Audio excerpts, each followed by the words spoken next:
بسم الله الرحمن الرحيم. ألف لام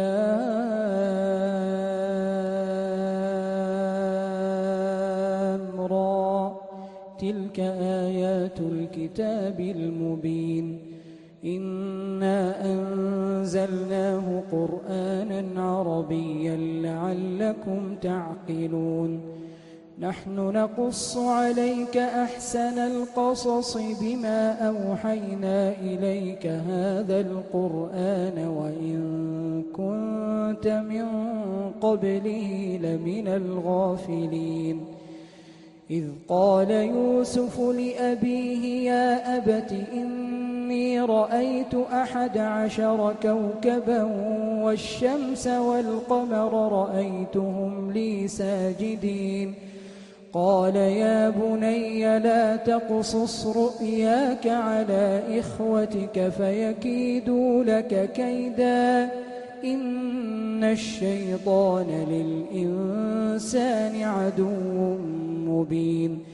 وكذلك يجتبيك ربك ويعلمك من تأويل الأحاديث ويتم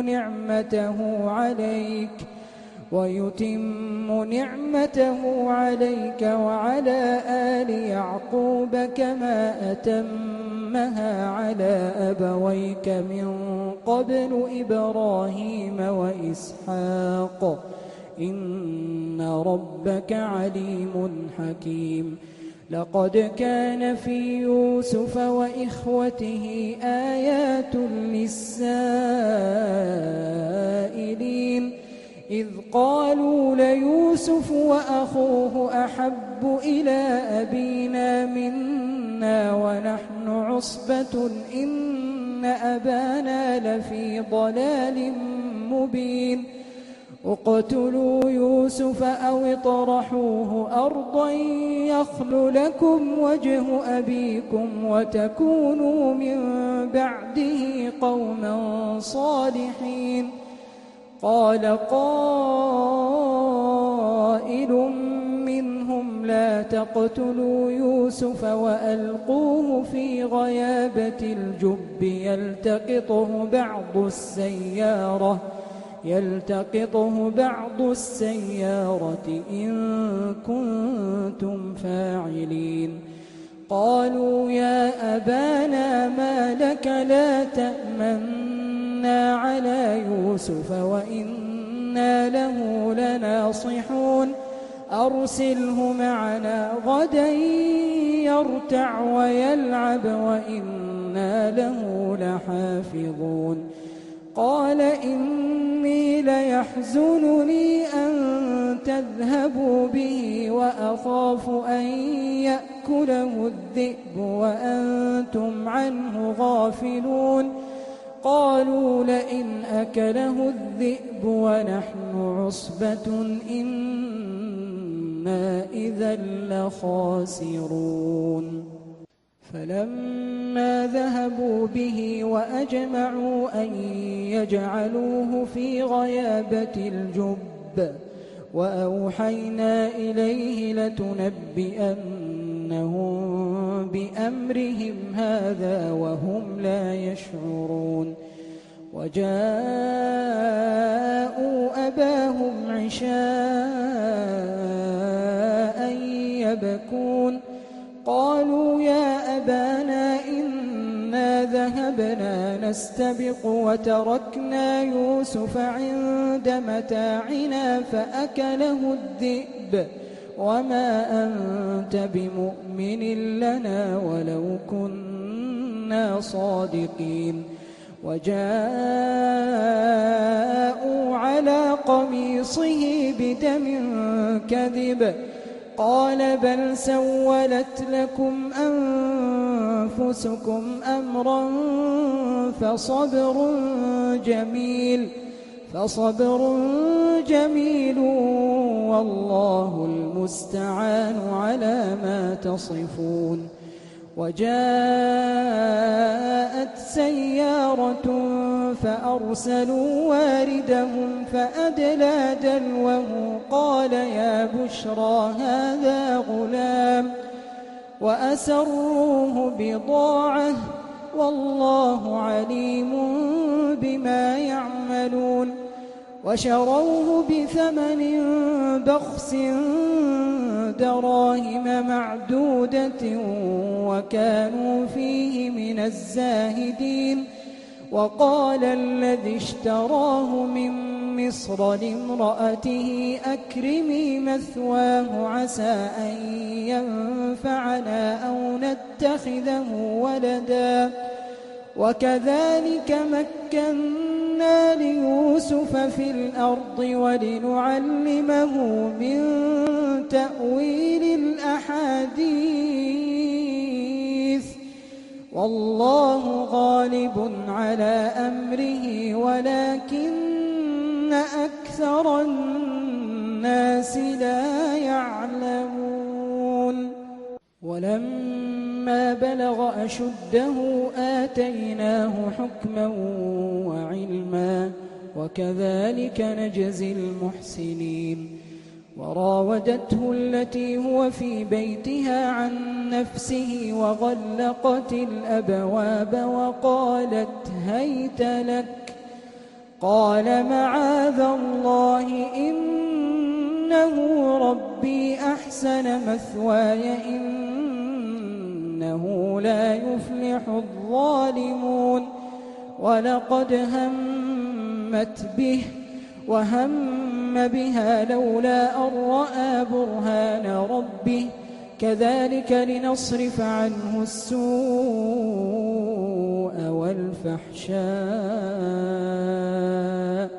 إنه من عبادنا المخلصين واستبق الباب وقدت قميصه من دبر وألف يا سيدها لدى الباب قالت ما جزاء من أراد بأهلك سوءا إلا أن يسجن أو عذاب أليم قال هي راودتني عن نفسي وشهد شاهد من أهلها إن كان قميصه قد من قبل فصدقت وهو من الكاذبين وإن كان قميصه قد من دبر فكذبت وهو من الصادقين فلما رأى قميصه قد من دبر قال إنه من كيدكن إن كيدكن عظيم يوسف أعرض عن هذا واستغفري لذنبك إنك كنت من الخاطئين وقال نسوة في المدينة امرأة العزيز تراود فتاها عن نفسه قد شغفها حبا إنا لنراها في ضلال مبين فلما سمعت بمكرهن أرسلت إليهن وأعتدت لهن متكأ وآتت كل واحدة منهن سكينا وقالت اخرج عليهن فلما رأينه أكبرنه وقطعن أيديهن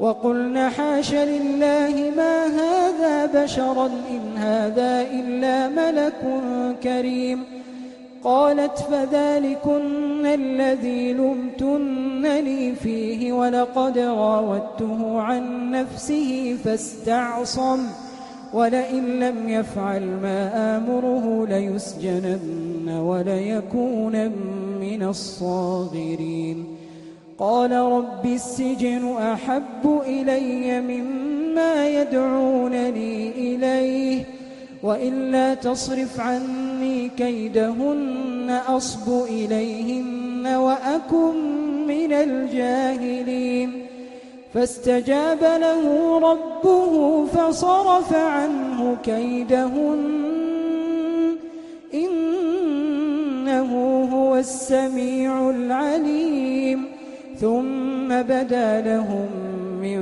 بعد ما رأوا الآيات ليسجننه حتى حين ودخل معه السجن فتيان قال أحدهما إني أراني أعصر خمرا وقال الآخر إني أراني أحمل فوق رأسي خبزا تأكل الطير منه نبئنا بتأويله إنا نراك من المحسنين قال لا يأتيكما طعام ترزقانه إلا نبأتكما بتأويله قبل أن يأتيكما ذلكما مما علمني ربي إني تركت ملة قوم لا يؤمنون بالله وهم بالآخرة هم كافرون واتبعت ملة آبائي إبراهيم وإسحاق ويعقوب ما كان لنا أن نشرك بالله من شيء ذلك من فضل الله علينا وعلى الناس ولكن أكثر الناس لا يشكرون يا صاحبي السجن أأرباب متفرقون خير أم الله يا صاحبي السجن أأرباب متفرقون خير أم الله الواحد القهار ما تعبدون من دونه إلا أسماء سميتموها أنتم وآباؤكم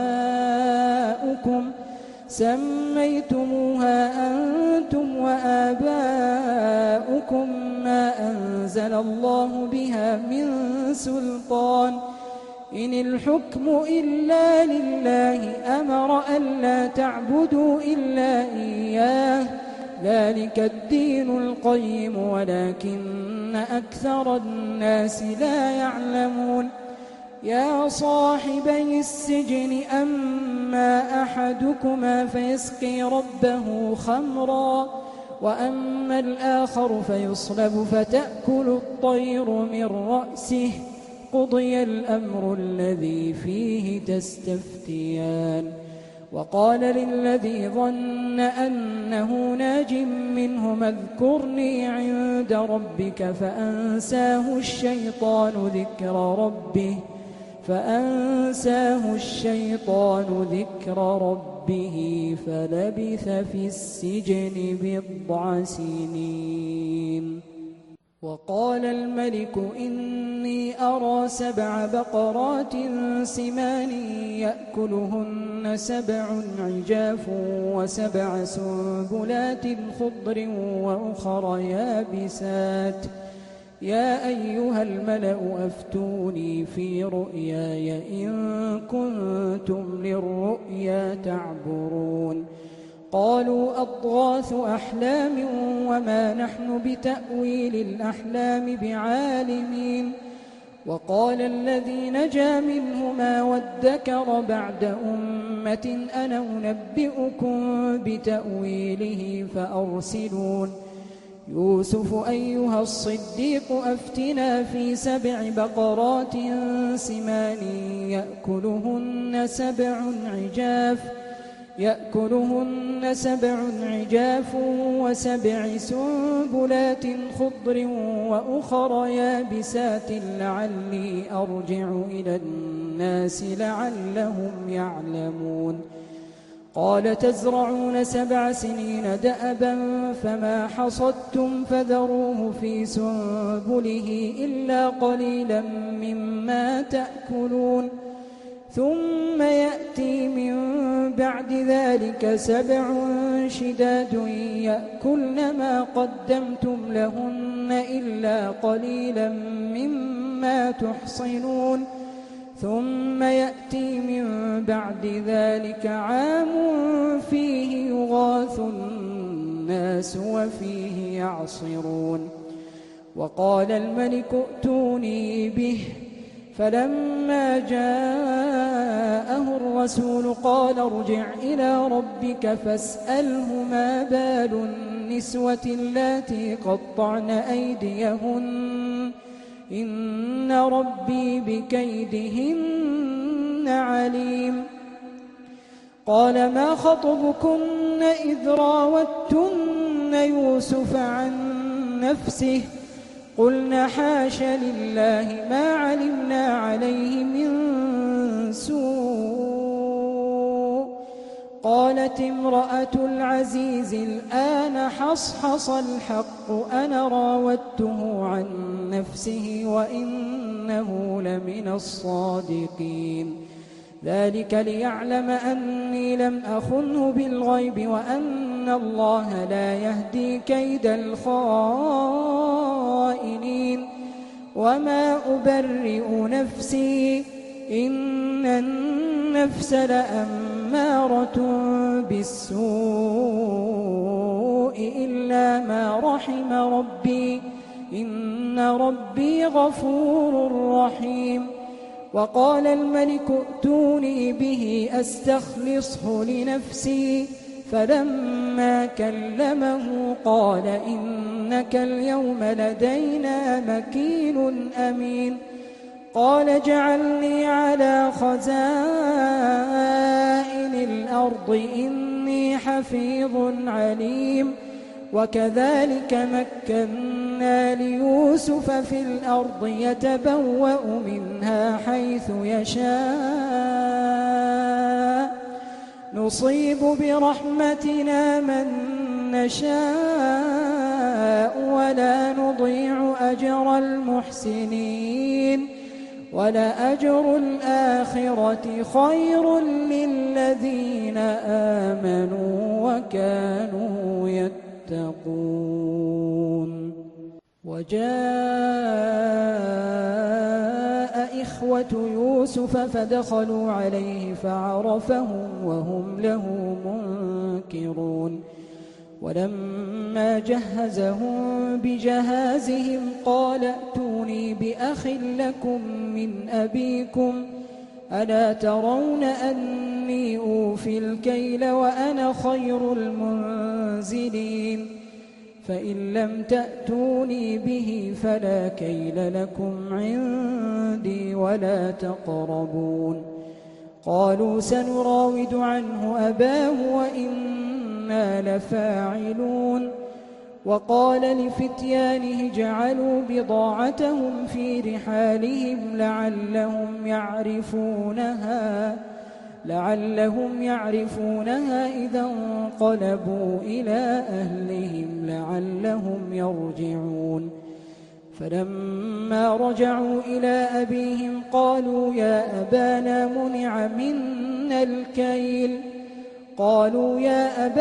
منع منا الكيل فأرسل معنا أخانا نكتل وإنا له لحافظون. قال هل آمنكم عليه إلا كما أمنتكم على أخيه من قبل فالله خير حافظا وهو أرحم الراحمين. ولما فتحوا متاعهم وجدوا بضاعتهم ردت إليهم قالوا يا أبانا ما نبغي هذه بضاعتنا ردت إلينا ونمير أهلنا ونحفظ أخانا ونزداد كيل بعير ذلك كيل يسير.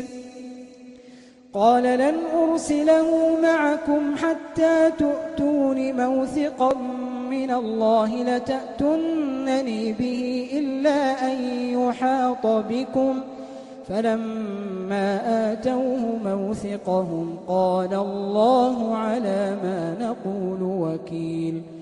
وقال يا بني لا تدخلوا من باب واحد وادخلوا من أبواب متفرقة وما أغني عنكم من الله من شيء إن الحكم إلا لله عليه توكلت وعليه فليتوكل المتوكلون ولما دخلوا من حيث أمرهم أبوهم ما كان يغني عنهم من الله من شيء إلا حاجة في نفس يعقوب قضاها وإنه لذو علم لما علمناه ولكن أكثر الناس لا يعلمون ولما دخلوا على يوسف آوى إليه أخاه قال إني أنا أخوك فلا تبتئس بما كانوا يعملون فلما جهزهم بجهازهم جعل السقاية في رحل أخيه ثم أذن مؤذن أيتها العير إنكم لسارقون قالوا وأقبلوا عليهم ماذا تفقدون قالوا نفقد صواع الملك ولمن جاء به حمل بعير وأنا به زعيم قالوا تالله لقد علمتم ما جئنا لنفسد في الأرض وما كنا سارقين قالوا فما جزاؤه إن كنتم كاذبين قالوا جزاؤه من وجد في رحله فهو جزاؤه كذلك نجزي الظالمين فبدأ بأوعيتهم قبل وعاء أخيه ثم استخرجها من وعاء أخيه كذلك كدنا ليوسف ما كان ليأخذ أخاه في دين الملك إلا أن يشاء الله نرفع درجات من نشاء وفوق كل ذي علم عليم قالوا إن يسرق فقد سرق أخ له من قبل فأسرها يوسف في نفسه ولم يبدها لهم قال أنتم شر مكانا والله أعلم بما تصفون قالوا يا أيها العزيز إن له أبا شيخا كبيرا قالوا يا أيها العزيز إن له أبا شيخا كبيرا فخذ أحدنا مكانه إنا نراك من المحسنين قال معاذ الله أن نأخذ إلا من وجدنا متاعنا عنده إنا إذا لظالمون فلما استيئسوا منه خلصوا نجيا قال كبيرهم ألم تعلموا أن أباكم قد أخذ عليكم موثقا من الله قال كبيرهم ألم تعلموا أن أباكم قد أخذ عليكم موثقا من الله ومن قبل ما فرطتم في يوسف فلن أبرح الأرض حتى يأذن لي أبي أو يحكم الله لي وهو خير الحاكمين ارجعوا إلى أبيكم فقولوا يا أبانا إن ابنك سرق وما شهدنا إلا بما علمنا وما كنا للغيب حافظين واسأل القرية التي كنا فيها والعير التي أقبلنا فيها وإنا لصادقون قال بل سولت لكم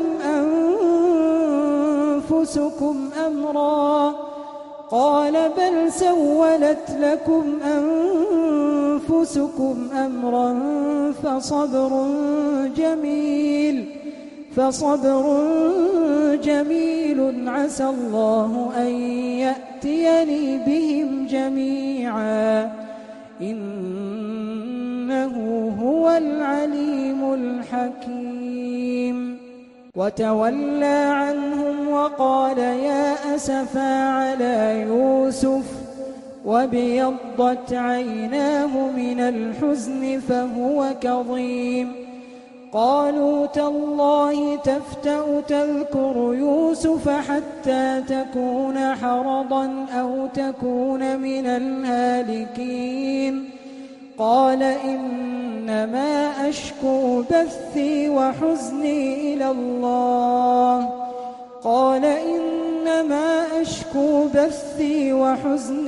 إلى الله وأعلم من الله ما لا تعلمون. يا بني يذهبوا فتحسسوا من يوسف وأخيه ولا تيأسوا من روح الله إنه لا ييأس من روح الله إلا القوم الكافرون. فلما دخلوا عليه قالوا يا أيها العزيز مسنا وأهلنا الضر وجئنا ببضاعة مزجاة فأوف لنا الكيل وتصدق علينا إن الله يجزي المتصدقين. قال هل علمتم ما فعلتم بيوسف وأخيه إذ أنتم جاهلون؟ قالوا أئنك لأنت يوسف؟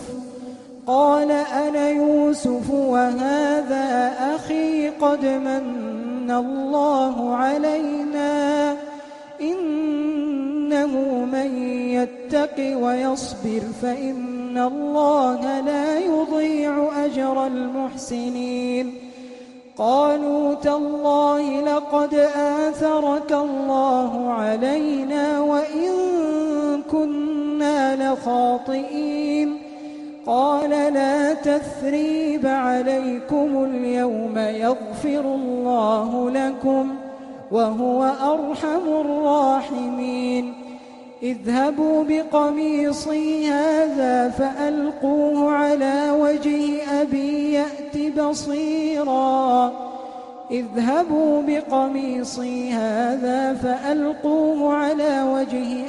يأت بصيرا وأتوني بأهلكم أجمعين. ولما فصلت العير قال أبوهم إني لأجد ريح يوسف لولا أن تفندون. قالوا تالله إنك لفي ضلالك القديم. فلما أن جاء البشير ألقاه على وجهه فارتد بصيرا. قال ألم أقل لكم إني أعلم من الله ما لا تعلمون؟ قالوا يا أبانا استغفر لنا ذنوبنا إنا كنا خاطئين. قال سوف أستغفر لكم ربي إنه هو الغفور الرحيم. فلما دخلوا على يوسف آوى إليه أبويه وقال ادخلوا مصر إن شاء الله آمنين. ورفع أبويه على العرش وخروا له سجدا وقال يا أبت هذا تأويل رؤياي من قبل قد جعلها ربي حقا وقد أحسن بي إذ أخرجني من السجن وجاء بكم من البدو من بعد أن نزغ الشيطان بيني وبين إخوتي إن ربي لطيف لما يشاء إنه هو العليم الحكيم. رب قد آتيتني من الملك وعلمتني من تأويل الأحاديث فاطر السماوات والأرض أنت ولي في الدنيا والآخرة توفني مسلما وألحقني بالصالحين ذلك من أنباء الغيب نوحيه إليك وما كنت لديهم إذ أجمعوا أمرهم وهم يمكرون وما أكثر الناس ولو حرصت بمؤمنين وما تسألهم عليه من أجر إن هو إلا ذكر للعالمين وكأي من آية في السماوات والأرض يمرون عليها وهم عنها معرضون وما يؤمن أكثرهم بالله إلا وهم مشركون أفأمنوا أن تأتيهم غاشية من عذاب الله أو تأتيهم الساعة بغتة وهم لا يشعرون قل هذه سبيلي أدعو إلى الله على بصيرة أنا ومن اتبعني وسبحان الله وما أنا من المشركين وما أرسلنا من قبلك إلا رجالا نوحي إليهم من أهل القرى أفلم يسيروا في الأرض فينظروا كيف كان عاقبة الذين من قبلهم ولدار الآخرة خير للذين اتقوا أفلا تعقلون حتى إذا استيأس الرسل وظنوا أنهم قد كذبوا جاءهم نصرنا فنجي من نشاء ولا يرد بأسنا عن القوم المجرمين لقد كان في قصصهم عبرة لأولي الألباب ما كان حديثا يفترى ولكن تصديق الذي بين يديه وتفصيل كل شيء وهدى ورحمة لقوم يؤمنون